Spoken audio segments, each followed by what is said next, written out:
Good morning, students. In the previous class, we have been discussed about the physics and branches of physics. So, let's come on today's topic. Topic is fundamental forces in nature. कि हमारे nature में कितने types के fundamental forces पाए जाते हैं. Fundamental that means the basic forces. ये आपके बहुत बेसिक हैं. दैट मीन्स ये फोर्स आपके नेचर में एग्जिस्ट करते ही करते हैं. बच्चों, हम जानते हैं कि जनरली अगर हम फोर्स को कहें तो फोर्स को कैसे डिफाइन करते हैं. The push or pull acting on a body is known as force. किसी बॉडी पर लगाया गया पुल और पुश दैट मीन्स खींचना या धकेलना क्या है, फोर्स है. अब ये जानना कि फोर्स का ओरिजिन कहाँ है, मतलब कहाँ से आया है, फोर्स कैसे डिस्कवर हुआ है, वो बहुत ज़्यादा कॉम्प्लिकेटेड है, बहुत ज़्यादा कॉम्प्लेक्स है. बट इसको हम फिर भी समझ सकते हैं इन 4 फंडामेंटल फोर्सेस के बेस पर. There are 4 fundamental forces in nature. First, gravitational forces, weak nuclear forces, electromagnetic forces and strong nuclear forces. There are 4 fundamental forces. Now discuss करते हैं इन डिटेल में 4 फंडामेंटल फोर्सेस हमारे क्या क्या हैं. First आता है आपका ग्रेविटेशनल फोर्सेस. ग्रेविटेशनल फोर्सेस के बारे में आप लोग इन 9th क्लास में पढ़ के आ चुके हैं कि जो आपका न्यूटन्स लॉ ऑफ ग्रेविटेशन था. तो न्यूटन्स लॉ ऑफ ग्रेविटेशन में जनरल क्या है, यही ग्रेविटेशनल फोर्स कहलाता है कि भाई अगर एक पेड़ पे एप्पल लगा है, वो एप्पल खुद नीचे आ जाता है. किसकी वजह से? Due to the gravitational force between the earth and the apple. So generally हम बता रहे हैं that means it is a attractive force. It is a attraction between the two bodies. तो gravitational forces of mutual attraction between any two objects by virtue of their masses. किसी भी objects के उनके masses की वजह से जो उनके बीच लगने वाला अट्रैक्टिव फोर्सेस है, दैट मीन्स जो एक दूसरे की तरफ एक दूसरे को खींच रहे हैं, आकर्षित कर रहे हैं, उस फोर्स को हम कहते हैं gravitational force.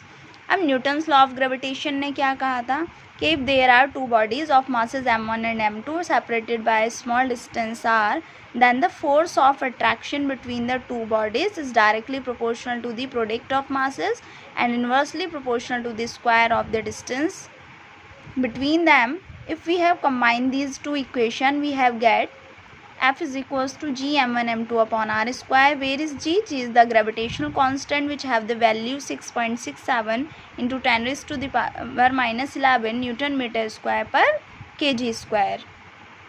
Now second is weak nuclear forces. बच्चों देखिए इनका इस फोर्स का नेम, इसमें जो 2 फोर्स पढ़ेंगे, weak force and strong force, इनके नेम आपने नहीं सुने होंगे बिकॉज ये न्यूक्लियर फोर्सेस हैं. न्यूक्लियर फोर्सेस बच्चों न्यूक्लियॉन्स के बीच लगने वाले जो फोर्सेस होते हैं. न्यूक्लियॉन्स होते हैं आपके जो एटम का स्ट्रक्चर है, आपको पता है प्रोटॉन, इलेक्ट्रॉन, न्यूट्रॉन से मिलकर बना होता है. उसी तरह से चैप्टर में ही हमने एलिमेंट्री पार्टिकल का भी जिक्र किया है. तो ये सभी क्या है आपके एलिमेंट्री पार्टिकल्स है, और इन्हीं एलिमेंट्री पार्टिकल्स के बीच लगने वाले फोर्सेस को न्यूक्लियर फोर्सेस कहते हैं. That means force acting between the nucleons. अब वीक न्यूक्लियर फोर्स क्या है, आप लोगों ने पढ़ा है बच्चों, जब किसी रेडियो एक्टिव एलिमेंट को फ्रीली रखा जाता है, they emit 3 types of rays, alpha, beta and gamma rays. तो जो आपका बीटा रेडिएशन यहाँ से निकलता है, वो बीटा रेडिएशन में जो बनने वाले इलेक्ट्रॉन बनता है और एक और वहाँ पर एलिमेंट्री पार्टिकल बनता है, एंटी न्यूट्रिनो कहते हैं उसे, आप 12th में पढ़ेंगे इसको. उनके बीच का जो इंट्रैक्शन है, उनके बीच का जो फोर्स है, वो कौन सा फोर्स कहलाता है, हमारा वीक न्यूक्लियर फोर्स कहलाता है. तो इसी तरह से इसको डिफाइन करते हैं. These forces are discovered during the phenomena of beta decay in radio activity. जब रेडियो एक्टिविटी में बीटा डीके का फिनोमेना होता है तो वहाँ पर लगने वाला जो फोर्स होता है वो आपका वीक न्यूक्लियर फोर्सेस होते हैं. The weak nuclear forces are the force of interaction between elementary particles of short life times.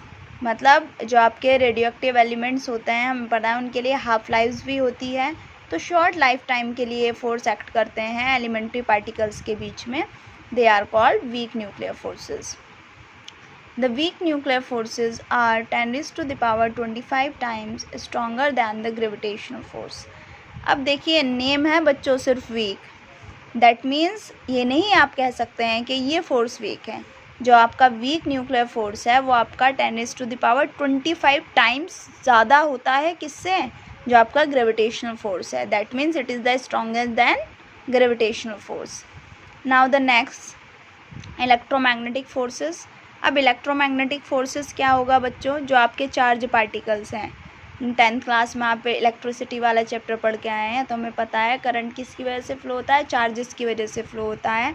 And what are the charges, charges are the basic entity of a matter. किसी matter की सबसे basic चीज़ उसके charges होते हैं। तो उन्हीं charge के बीच लगने वाला जो फोर्स है वो आपके इलेक्ट्रोमैग्नेटिक फोर्स कहलाते हैं। जब आपके चार्जेस रेस्ट में होते हैं, when the charges are at rest the force is called electrostatic force. Electrostatic, static means होता है बच्चों रेस्ट, जो रुका हुआ हो। तो जब कोई चार्जेस आपके रेस्ट में होते हैं तो वहाँ पर कौन सा फोर्स लगता है, electrostatic force. And electrostatic force can be calculated by the Coulomb's law. What is Coulomb's law? If there are two charge particles of charges q1 and q2 separated by some distance small r, then the force of attraction between them is directly proportional to the product of magnitude of charges। Magnitude को कहते हैं बच्चों जो भी उसकी numerical value होगी magnitude कहलाता है।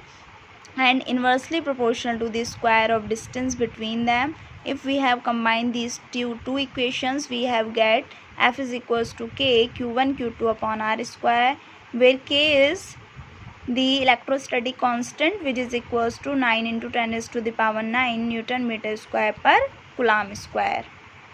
Now the fourth is strong nuclear force. Strong nuclear forces बहुत easy हैं। जितना भी आपका एटम है, देखिए बच्चों हमने देखा है जो एटम है उसकी स्ट्रक्चर जनरल क्या है जो आप पढ़ते हैं, आप पढ़ते हैं कि एटम में एक न्यूक्लियस होता है जो उसका सेंटर होता है और न्यूक्लियस में ही सारे क्या रहते हैं, प्रोटॉन्स प्रेजेंट रहते हैं, पॉजिटिव चार्ज, और इलेक्ट्रॉन जो होते हैं वो रिवॉल्व करते रहते हैं एटम के अबाउट।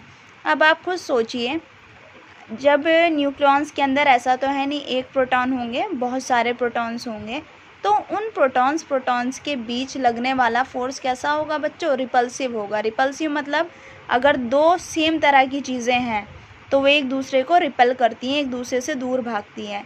फॉर एग्ज़ाम्पल अगर दो बहुत पक्के वाले एनिमीज़ हैं, दुश्मन हैं, तो वो क्या करेंगे, हम चाहेंगे हम कभी भी फ्रेंड ना बने, कभी भी पास में ना आए। सिमिलरली इसी तरह से जब कोई भी चार्ज पार्टिकल एक जैसे नेचर के होते हैं तो उनके बीच फोर्स जो होता है रिपल्सिव फोर्स होता है। दैट मीन्स एक दूसरे से वो दूर भागते हैं। तो अब एटम के अंदर जो न्यूक्लियस है उसमें क्या है, उसमें पॉजिटिव चार्ज पार्टिकल है, दैट मीन्स प्रोटॉन है, वो एक दूसरे से दूर दूर भागेंगे। लेकिन अगर हम प्रैक्टिकली सोचें दूर दूर भागेंगे तो वो एक जगह इकट्ठे नहीं होने चाहिए। तो ऐसी क्या चीज़ है, ऐसा कौन सा फोर्स है जो उन्हें बाइंड अप करके रखता है, तो the answer is strong nuclear forces. So the forces that bind the neutrons and protons together in a nucleus are called the strong nuclear forces. However, the nuclear forces have a very short range. मतलब एक particular distance तक ही attractive रहेंगे, अगर उस distance से आप बाहर चले जाएंगे तो ये attraction force कम हो जाएगा। तो strong nuclear forces are also called short range force. Now there is a very important note, इसको आपको याद भी रखना है। रिलेटिव स्ट्रेंथ का रेशियो है सबसे ज़्यादा होता है आपका किसका, जो आपका स्ट्रॉन्ग न्यूक्लियर फोर्स है उसका, फिर इलेक्ट्रोमैग्नेटिक फोर्स का, फिर वीक फोर्स का, एंड सबसे कम होता है आपका किसका, ग्रेविटेशनल फोर्स का। ग्रेविटेशनल फोर्स आपका सबसे वीकेस्ट फोर्स होता है नेचर में, एंड आपका स्ट्रॉन्ग न्यूक्लियर फोर्स जो होता है वो आपका स्ट्रॉन्गेस्ट फोर्स होता है नेचर में। इनवर्स स्क्वायर लॉ बच्चों जितने भी आपके मोस्ट ऑफ अभी आपने देखा आपका ग्रेविटेशनल फोर्स है और इलेक्ट्रोमैग्नेटिक फोर्स है, दोनों ही इनवर्स स्क्वायर लॉ को ऑबे करते हैं। तो the forces vary inversely as the square of the distance between the two bodies. वो फोर्सेस जो किसी भी दो बॉडीज़ के बीच लगने वाले डिस्टेंस के इनवर्सली प्रोपोर्शन, स्क्वायर के इनवर्सली प्रोपोर्शनल होते हैं, उस वो क्या कहलाता है आपका, यही लॉ क्या कहलाता है, इनवर्स स्क्वायर लॉ कहलाता है। सो आपका ये चैप्टर कंप्लीट हो गया है, यहीं तक था सिर्फ इसमें। अब इस पर बेस 3 क्वेश्चंस आपको दिए हैं. There is a 3 sample problems. Now you have to solve by yourself these 3 question. Discuss करेंगे इसको अगर किसी को कोई प्रॉब्लम होगी ग्रुप में. ओके.